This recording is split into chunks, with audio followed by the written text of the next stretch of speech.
Alors, Vincent Soulas, je suis le co-gérant de la brasserie Gasconia. La brasserie en fait a été fondée il y a 10 ans.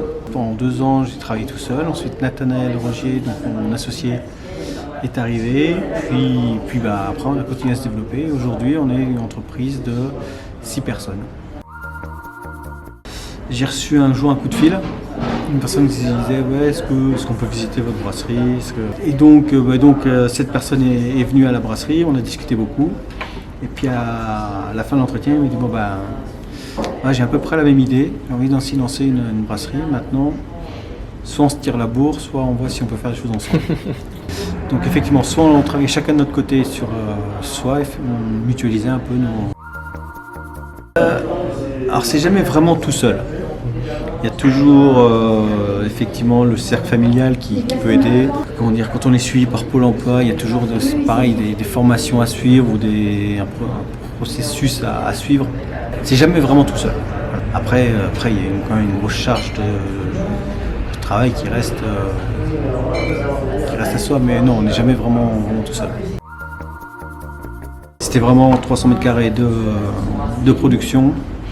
Et un petit bureau de 10 mètres carrés où on s'entassait à 3 ou 4. Aujourd'hui, effectivement, c'est la première phase de la brasserie 2.0 en fait, brasserie Gasconia 2.0.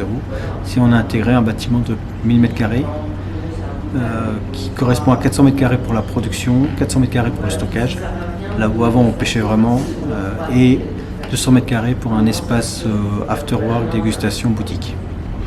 Voilà. Okay. Presque 2 ans, quasiment, oui. Et pas tout à fait, mais presque. Ce qui est effectivement beaucoup plus long que ce qui était sur le papier, en fait. D'accord.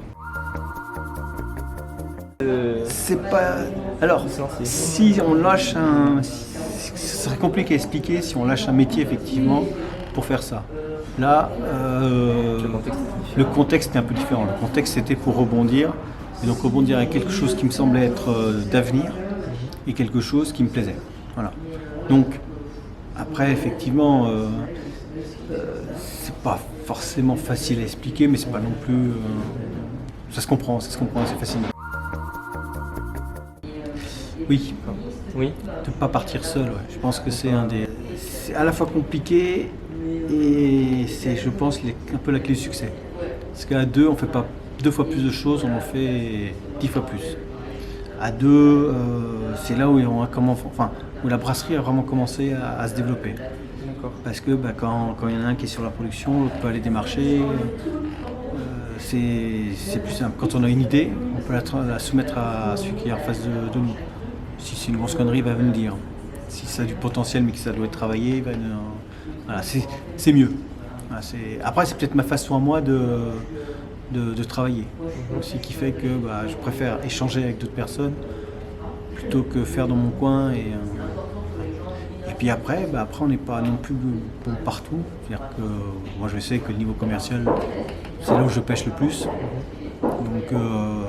Donc déjà avec l'arrivée de Nathanaël, c'est une lacune qui était comblée. Une trame qui se ressemble. Enfin, chaque journée peut être différente de la précédente. En règle générale, c'est le matin, c'est trésorerie, facturation, et l'après-midi, on est plus sur les dossiers de fond. D'accord.